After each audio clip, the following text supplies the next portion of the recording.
Hello लोगोफोर बे समाव मोनसे गोदान क्लास लाबोदों आरो बे समाव अखा हादों ओंखायनो नोंथांमोनहा एसे साउन्ड खोनानो हागौ दा जेखि जाया मानो नोंथांमोनहा नायदो बाहाय आङो आसाम टेटनि सोमोन्दै गोबां भिडिअ लाबोगासिनो बेनिनो नैबेबाराव इउपि ससियेल साइन्स इउपिआव थानाय ससियेल साइन्सनि आरो बियो कारेन्ट एफेयार्स अफ आसाम एबा जिके होननानै हमनानै लाबाबो जाबाय कारेन्ट एफेयार्स होनबाबो जाबाय जेखि जाया मानो इम्परटेन्ट जायफोरा सिगांनि एग्जामफ्राव फैदों आरो फैबाय थानायनि चान्स दङ दा बेखौ माबायदिखौ जोङो नायबाय थानांगौ बेखौ एसे आइडिया नोंथांमोननि सिगाङाव लाबोदों दा फार्स्ट जोंहा मा आसामाव टटेल डिस्ट्रिक्टसफोरा मा दंबावो होनदों गासै बेसेबां जिल्लाफोर दङ होनदों दा बे आसामाव गासै 35 जिल्ला दङ बेखौ जोङो नायनांगोन आरो बेनिफ्राय सेकेन्डआवनो दङ गोदानै दाजानाय जिल्लाफोरा मा होनदों लेटेस्ट जायखौ दादों बेखौ नायनांगोन जोङो 2023 नि 25 आगस्टआव जायफोर दाजादों बिसोरो तामुलपुर हजाय बिश्वनाथ आरो बजालि बिसोरखौ जों नायनांगोन बिसोर जाबाय अब्लाना बजालि बिश्वनाथ हजाय आरो तामुलपुर बेखौ खेबसेयैनो फोसावदों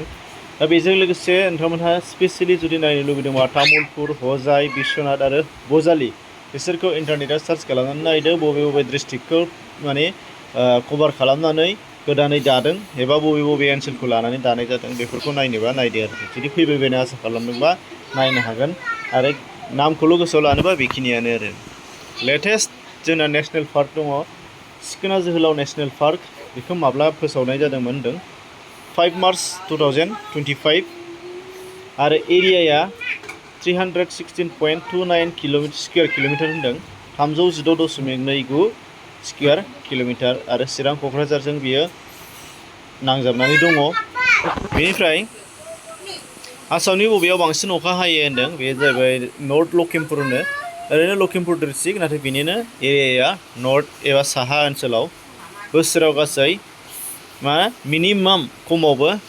3249 मिलिमिटार अखा हायो होनदों बेनिफ्राय आसामनिखौल' लानाय जादों आरो इन्ड' वर्ल्डनिखौथ' हाखागोन भारतनिखौबो जों मौसिन रामखौ बयबो मिथिखागौ दा आसामनिखौल' लानाय जादों आसामनि सोमोन्दै नालाय बेनिफ्राय आं होदों फेमास फिल्म्स अफ जुबिन गार्गनि मुंदांखा सिनेमाफोर मानो होनबा जुबिन गार्गआ बिथाङा गैला थानाय समावनो जुबिन गार्ग बिथाङा गोथां समावनो बिथांनि सिनेमा बिथांनि गान बिथांनि बिजाबफोर एबा मोनफ्रोमबो एग्जामावनो नागारा मोनसे नङा मोनसे फैबाय थाखादोंमोन आरो दाथ' बिथाङा थैनानै जोबोद हाइलाइट जाबाय मानो होनबा बिथांनि सोमोन्दै जों नांथारगोन थैनायनि जोनोमनाय थैनायनि सान बेफोर गासैबो काहानिफोरखौ नोंथांमोना नायनानै लाखानांगोन दा बेयाव जोङो नुनो मोननाय जादों अब्ला नैबेवहाय फेमास बिजाबफोरा फिल्मफोरा जुबिन गार्गनिया नायदो मन जाय दङ नै रय बेनालि बेनिफ्राय प्रियार प्रिय कान्चनजंघा बेखौ सोंखांबाय आगोलाव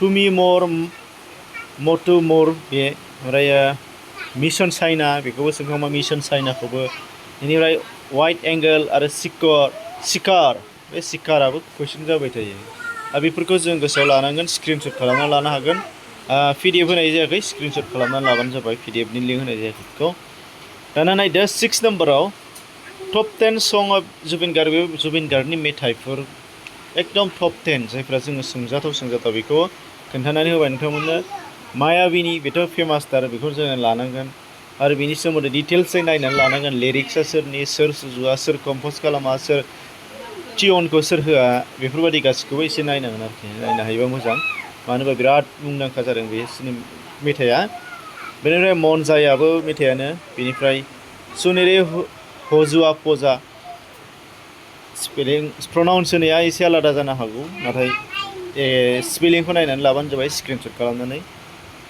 याली बेथ' हिन्दी जों बयबो मिथिखाबाय कार फारक बेनिफ्राय दिया गुराई दिया बेनिफ्राय पाकि पाकि आइमन दिन जले राति जले बेबो मुंदांखा जानु इन्दर हब नवारु बेफोरो गानफोरा जोबोद मुंदांखा होनदों टप 10 आव दङ बिथांनि मेथाइफोरनि मादाव 7 नम्बराव दङ फेमास बुक्स अफ आसामनि मुंदांखा बिजाबफोर बेयाव गासै 7था बिजाब लाबोना होदों जाय कुइसन जाबाय थायो मृत्युंजय बे मृत्युंजयआ जोबोद मुंदांखा बे बीरेन्द्र कुमार भट्टाचार्यनि बेखौ जों गोसोआव लानांगोन बीरेन्द्र कुमार भट्टाचार्य बेनिफ्राय दाथल हाथी उने कुवाक होदा बे मामुनि रयसम गस्वामीनि बिजाब बेखौबो स्क्रिनशट खालामनानै लादो होमबानो गोसोआव लानो हागोन।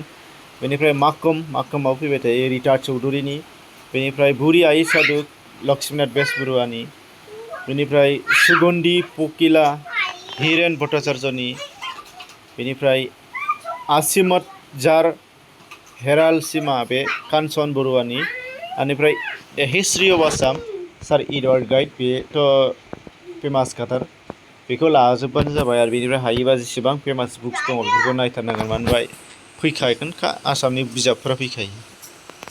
बेनिफ्राय नायदो बागुरुम्बा दोहौ, जोङो मुंदांखा जों गोग्गानाय लाबोदोंमोन नङा होमबा, नाथाय कुइसना बेनिफ्राय फैगोन आसा खालामदों। 17 जानुवारि 2026 जादोंमोन सुरुसाजाय बे स्टेडियामखौ गोसोआव लादो गुवाहाटियाव। 10,000 डेन्सार PM मदि बिथाङा फैदोंमोन बेवहाय, गोसोआव लादो। बेनिफ्राय नायदो महामृत्युन्जय टेम्पोल, लेटेस्ट महामृत्युन्जय टेम्पोला बबेयाव दं होनदों, नगावआव दङ, नोंथांमोना बयबो मिथिबाय। वर्ल्डनि लार्जेस्ट शिबलिंग होनदों बियो 126 फुट, बेखौ गोसोआव लादो 126 फुट, फेब्रुवारि 2021आव खेवनाय जादों। बेनिफ्राय बुरलुंबुथुरनि देरसिन दालाय दैमा ट्रिबिउटारि, दालाय दैमा, दालाय दैसाबो बुंनो हागौ, बुरलुंबुथुराव गोग्लैहैग्रा दैसा जाय बयनिख्रुइ देरसिन होनदों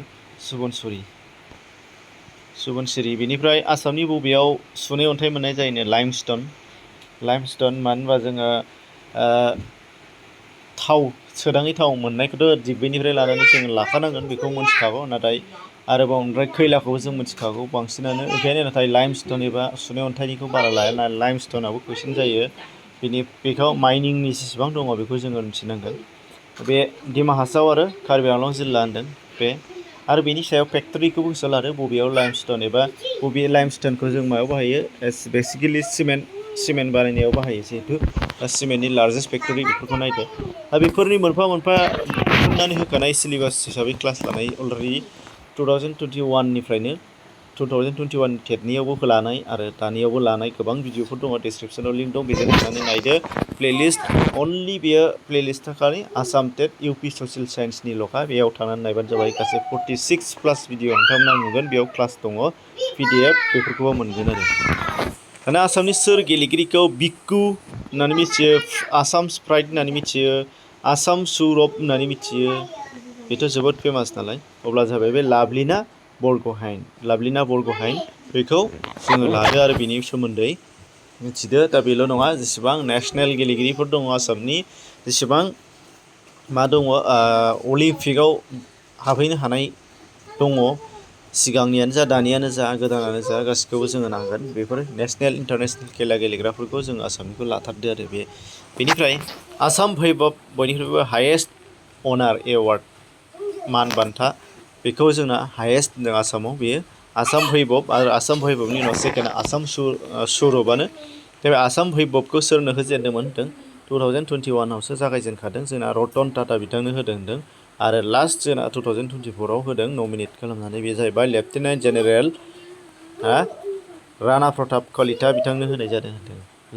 गासै 4 ना 5 मोनबाय, बेखौ लादो। बेनिफ्राय आरोबाव बेबायदिनो एवार्ड जेसेबां दङ बेखौबो जोङो नायदो। दा आं बाहाय होनाया बिदिनो माखौ नायनायाव एसे गोसोखांहोनो दहायनो खिन्थाखादों, आरो बांसिनानो लाखानाय दङ, बेखौ नायनो हागोन, नोंथां डिसक्रिपसनाव लिंक दं।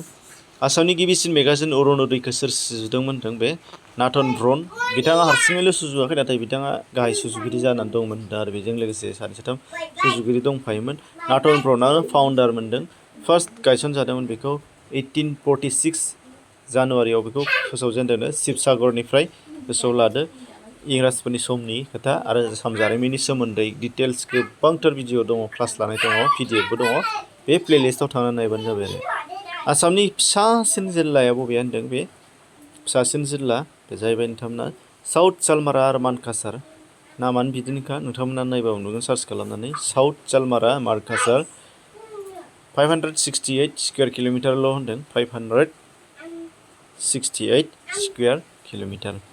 दा बेखौ जोङो लादो, बेखिनि नोंथांमोननि थाखाय। बेनिफ्राय गोबां सिलेबास बेस कर्स, बेखौ नायनो थाखाय डिसक्रिपसनाव लिंक दं, खनसे बुंबावबाय, एसेनोसै, गोजोन्थों।